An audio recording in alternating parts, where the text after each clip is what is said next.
battery, jump starter.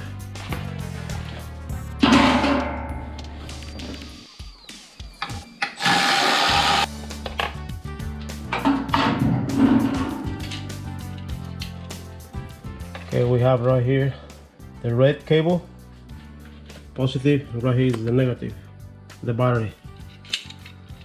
So we wanna put the red, and then the black is negative.